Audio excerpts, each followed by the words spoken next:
Hello everyone, welcome to this exciting moment with Chicos and D.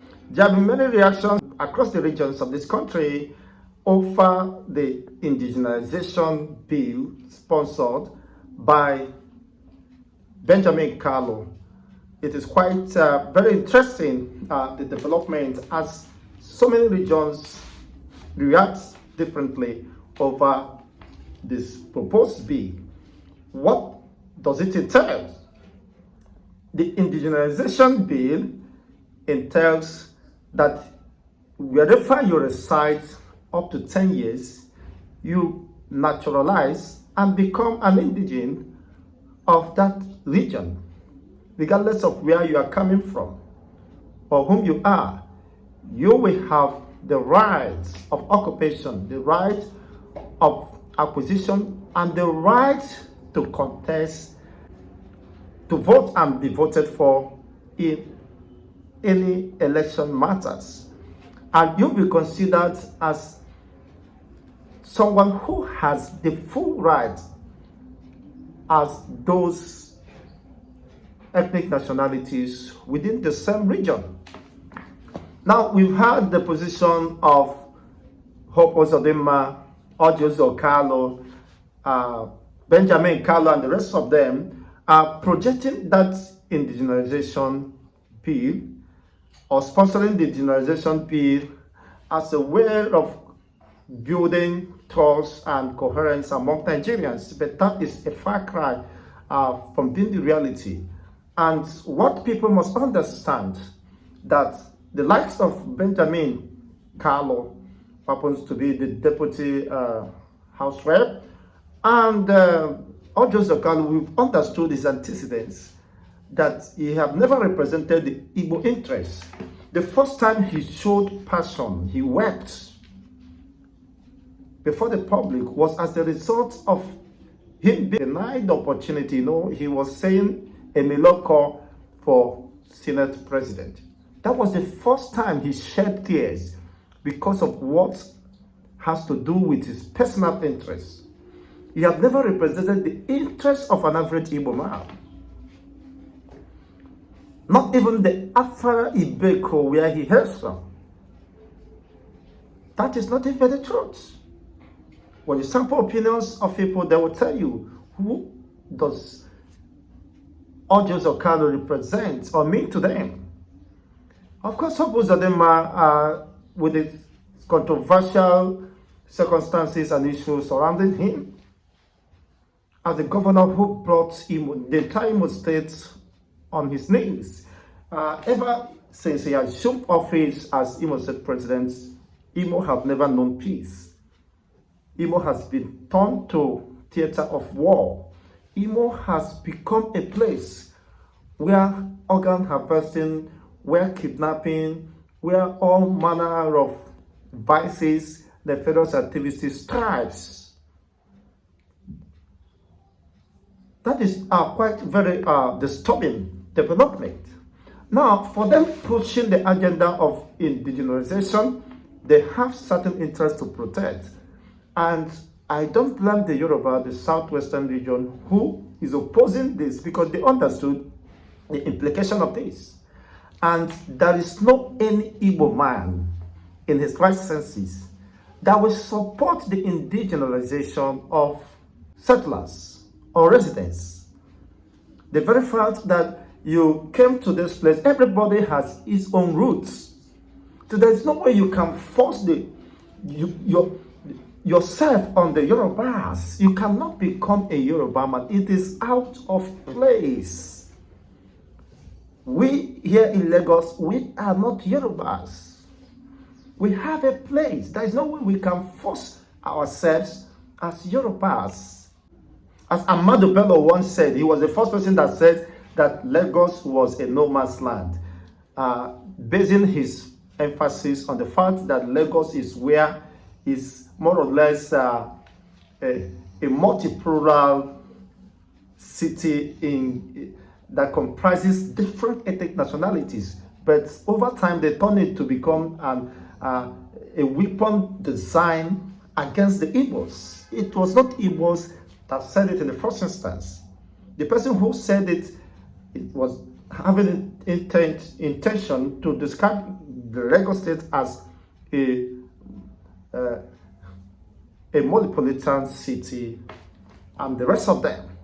Now, what am I trying to drive home so that you will understand me? I want you to flow with me. Just pay attention, sit down, listen attentively.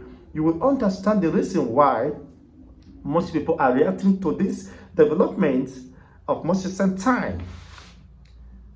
The Indigenization bill was not meant to serve the interests of the ethnic nationalities. One thing is important. We must protect our cultural heritage. Indigenization will pave way to importing other cultures that is alien to the people, thereby desecrating our common shared value and peculiarity as a people. We are peculiar people. We have different ethnic nationalities who has values and alignment and the rest of them. So you can imagine no Igbo man, as I've already said, in his right senses will accept indigenization. You traveled, you migrated from the east to the west, eventually to transact your business, to live, and thereafter you move down to your place. You cannot be described as an indigene of the Yoruba land because you are not part of the Yorubas. The Yoruba Odua blood do not run in your vein. That is nothing but the truth. So anybody supporting or adopting the indigenization bill, they are just playing a script written by certain vested interests, certain personalities from different quarters. These are mechanizations. They are just facilitating the scripts, playing out the script, seeing how possible they could serve their slave masters, in quotes, so that they could remain politically relevant. You can understand. They want to remain politically relevant. They want to project themselves as people that should be accepted by other regions, most importantly the North, the Fulani Caliphate. So you cannot say because you are a Fulani man, you came to Lagos, you become an indigene of Lagos. It doesn't matter how long you spend. Whether you're an Igbo man, just as I am, I came to Lagos, I now have to naturalize, become an indigene of this Lagos. So if such bill will be passed, it is a declaration of war against the indigenous people and their rights to identity and preservation. So there is no way anybody in his or her right senses who understand the value, the importance of culture, values, and preservation of their cultural heritage that will accept that. Because certain regions will be disadvantaged. Why do I say so? It will force the flooding of certain individuals from most especially the northern part down to the southern regions. Recall, while Orjus Okalo was the governor of Abia State, he ceded certain land, portions of land, acres of land to the Fulanis. And over time, Lokbanta becomes a death trap, a dead zone, where people are being kidnapped, where people are being molested, harassed, where you find lifeless, unalived bodies in the forest, along the forest beds, and the rest of them, where kidnappers eventually turn as their safe haven. Not until most recent, when Oti, unless Oti eventually assumed office as the governor. So he have to address that. Why should people be killed along this path? Why is this becoming a dead zone? Why until they made investigations and discovered lifeless bodies, not less than 100 of lifeless bodies. Some have been mutilated, and the rest of them. This was the era of Ojuzo Kalu yesteryears. He never thought that or envisaged such possibilities. What am I saying? That the rights of the people, of the indigenous people, must be respected. The rights of the indigenous people must be respected, regardless of anybody's personal interest. You cannot come down to Alibo and believe you are an indigene. No, that is sacrilege. Igbos are accommodative, Igbos accept and take care of strangers. If you have never traveled to Igbo land, then you have never traveled anywhere. I put it to you, if you are a southwestern region, you're a Yoruba man, you're someone, you have not traveled to Igbo place, Igbo region, you have not traveled anywhere. That's why certain people perception about the Igbos are based on misinformed position. Igbos are one of the best people, known for their hospitality, known for their accommodative tendencies and lifestyle. If you're there, of course, when I served in Osun State, I happened to meet one of the senators representing Ilesha. Is it Ilesha West? Just Ilesha. What is that his name then? Orioke or so. Senator Orioke or whatever. I couldn't get the actual name. He told me he served in my own village, at my backyard, in Imo State. Yes, I served in Oboku local government. So we went on a courtesy visit as coppers, as youth coppers guys. You just arrange ourselves. Let's go and see the senator representing the constituency where we fought in, and eventually we interact with him for some minutes. He inquired from us where we hailed from, and eventually he served in my backyard in a school known as St. Jude's Commercial School then. Yeah. So he told me how he was pampered, how he was taken care of. You can send this video to him. So Igbos, if you have not traveled to Igbos, of course, in fact, you are not fulfilled yet. That's why some people, because they are making noise because of what they are being fed about the Igbos, they antagonize Igbo, they perceive Igbos as the enemies. It is not so. Go and visit or ask from your friends or your neighbors or your acquaintances. Igbos don't mistreat their strangers. That being said, it does not mean that strangers will now claim indigenization or indigenship. It is quite, well, that is just a distraction, but these are realities. We are not just saying some things that are not realistic. So anybody calling for indigenization or supporting or sponsoring indigenization does not represent the Igbo voice. Because Igbos has culture, unless the person has lost his culture and regard for culture, that what we call Alibo, Wadiala. Not everybody is Wadiala. You could be Wadiala in another place, but you are not Wadiala in another clan, in another community.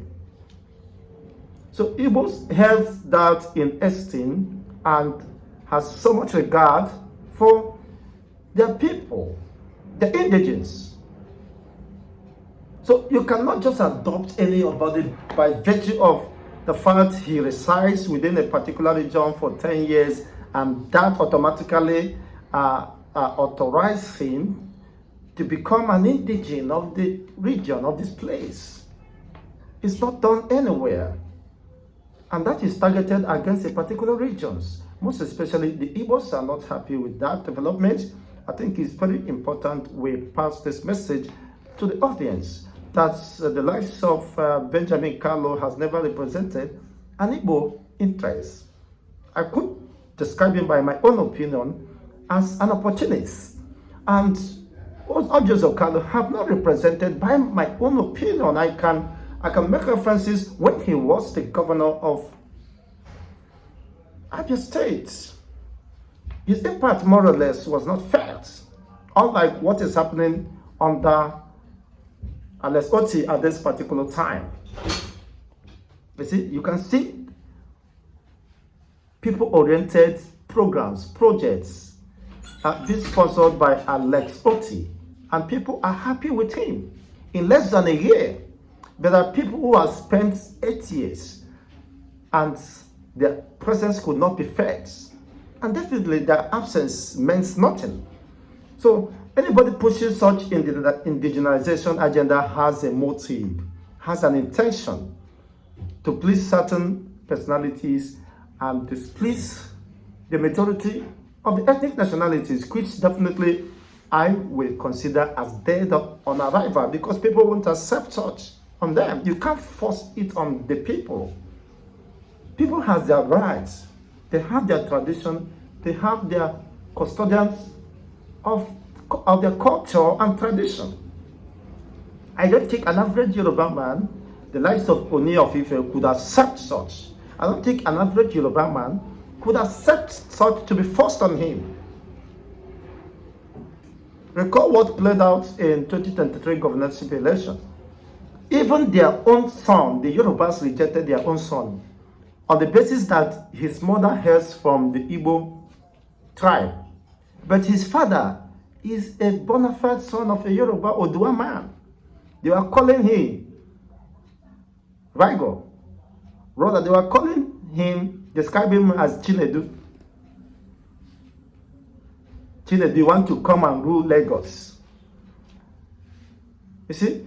Now, this is about their own son. They are now rejecting their own son on the basis that her mother is from the Igbo extraction.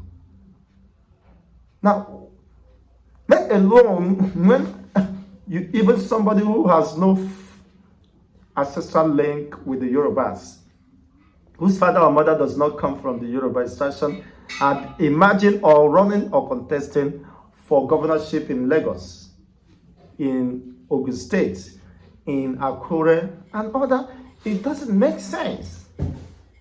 It doesn't make sense. People's rights should be respected, and boundaries should be respected as well. Yes, boundaries should be respected.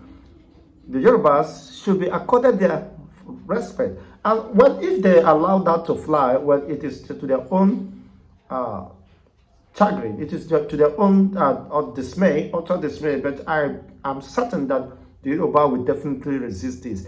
Likewise, the Igbos believe in independence. They believe in self-identity and recognition. You cannot force a Buzu man, you see, a Kanuri man, a Fulani man, all the way from Futajalon, because he resides within a locality in Imo State, to become an Igbo man, have the same rights within the same region. No, it is not attainable. It is not. There are certain privileges and rights that comes with indigenization. Yes. Igbos does not just adopt anybody to become part of them. I strongly believe when it matters most, they will tell you where you come from, who is your father. I also strongly believe that this could be the same way with the Yorubas. When it matters most, they will tell you where your father came from. That your father is not a son of Odua. It doesn't matter what you've done, what's your level, your social status, or whatever. They will tell you to your face who your mother is. That is quite interesting. It's quite interesting development, honestly. So I will want to get your own reactions regarding this. So I consider that as death on arrival. Death on arrival, and nobody will support that. Most especially, except through the corners, they will want to achieve that, possibly to please certain people and the rest of the. There are more important issues that should be discussed. The continued existence of Nigeria is one of them. the continued existence of Nigeria should be discussed, because people are wary of these inconsistencies, this killing, massacring of the citizens of Nigeria are losing their rights to life because they found themselves within the contraption. So the House of Representatives and the House of Senate does not have other business to discuss rather than allow themselves to be distracted with all these frivolities, inconsequential matters. Does indigenization stop the killings, the massacre, the sacking of communities across board? That is not the solution, because the people coming to kill have intention of exclusive dominance and conquest, sacking the communities and taking over the communities, wipe and annihilating, massacring, just as Plateau State Governor has addressed the people yesterday. That the continued massacre and genocide against the Plateau people must end. They might find a way to end it, because it's not about the farmers' headers clash. This is deliberate intention. So if you now allow the same thing, of course, that even the dead Buhari wanted to implement, indirectly he wants to create room for the Fulanis to flood the entire regions of this country through the Ruga, the water bill, and the grazing reserves and the rest of them. And over time, they become a threat to the indigenous community, just as what is happening in Plateau, Benue, and other parts of the country. Even citing Abia State, Enugu, the forceful in sacking of communities by the same Fulanis. So such could not be encouraged. People should be allowed to define their own terms within their locality, rather than discussing of restructuring or devolution of power to regions. Let them control their resources and develop at their own pace, and they are engaged in inconsequential matters that does not address the myriad of problems bedeviling Nigerians. And every Nigerian today is hungry, hungered, disappointed, frustrated under the current template. The Constitution, they are fighting against the Constitution, telling us that it is immaterial, that the problem is not the Constitution, because they understood that the Constitution benefits them. They exploit the vacuum, the lacuna there to continue the exploitation of the people.